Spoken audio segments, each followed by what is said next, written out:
How should I describe Sly Cooper?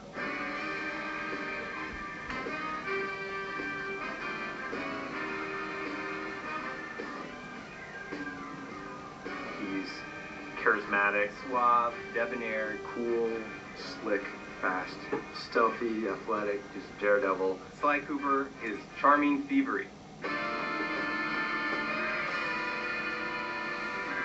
We started with the idea that we wanted to do an action game where the primary character was a thief. The choice of a raccoon was a pretty natural fit in terms of, you know, obviously the mask being in place, being, as Deb would say, a creature of the night. We very early on wanted to make a game that looked and felt like a cartoon, but was one step closer to realism rather than flat and graphic. We started experimenting with different ways we could bring this character to life, cell shading, how to make it feel like a cartoon but still like a great 3D game. We want it to actually look like it was inked and painted, and we want the backgrounds to be, you know, really lush and have a painted look, so it looks like it's a living animated episode that you've been thrown into. When you look at the game, initially, the first thing that draws you in is the beautiful art style and lush, very, very lush look of the environments. But when you actually play the gameplay itself is lush as well.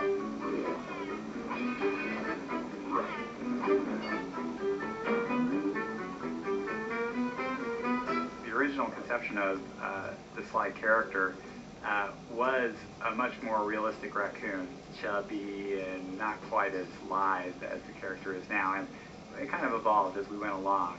Once we got to that part where he kind of evolved into what he is now, my main job was to take him and try to put every bit of geekiness into him that I could. He's kind of tiptoeing, and he's really like rearing back to like ease his foot forward, trying to keep all his weight back so his foot falls softly on the ground, and really try to hone his personality through subtleties in the movement and really try to push the thiefiness. Because we wanted Sly to feel really agile. We wanted him to feel like Sly could do the most amazing physical feats. You want to let the player of the game feel like they're a thief. Not like a real thief, like you wish thieves were.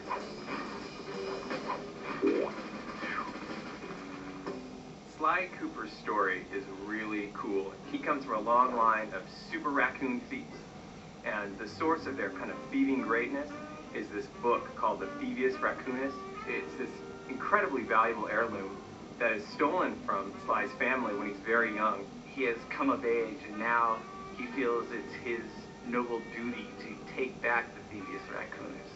Sly has two buddies, Bentley and Murray. Bentley provides a lot of the plans for their missions. He does a lot of things that are very important for Sly to complete his missions. Murray has a huge case of Sly envy. He wants to be Sly in the worst possible way, and he has absolutely none of the capabilities to do it. A hero is only as good as his villains. We wanted to create villains, you know, making them dangerous, making them menacing, making them goofy, just giving them as much personality as Sly Cooper.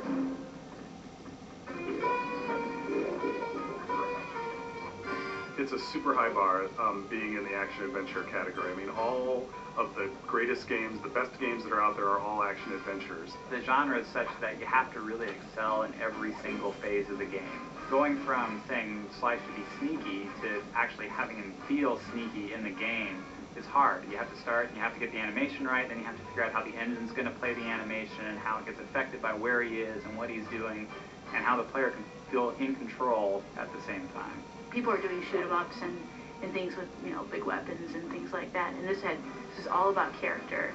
So you can like get the feeling of, you know, I am Sly and I'm sneaking around. Anytime we can exploit anything in the environment, build it in a way that, you know, as Sly is running over, it might seem more stealthy. We completely exploit that. And our golden rule is whatever is thiefier wins.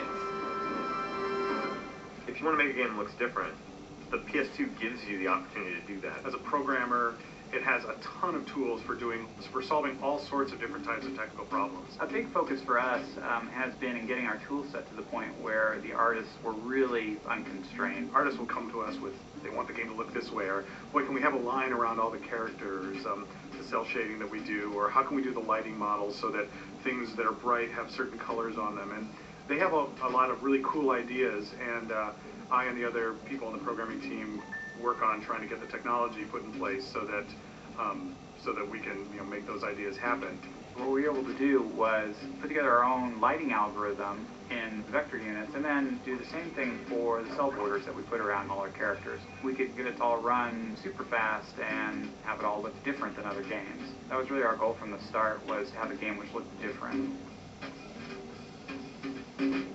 It's been an interesting process building a team to build a game like this. It's been great working with such a dedicated group of people. I've never worked with a group I think as hardcore as this.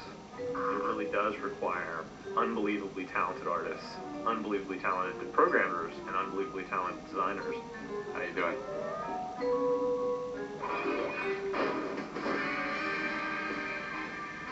The designers, I think, have done a wonderful job of giving players the experience of sneaking and being a thief, and at the same time making the designs accessible to people so that you don't need to be a super gamer in order to play it, although there are tons of things that are in the game for those people. We're making a game that anyone can play.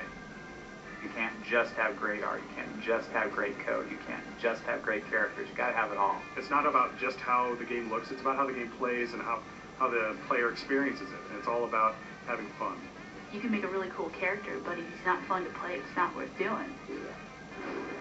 Sly is cool, he's collected, he's adventurous.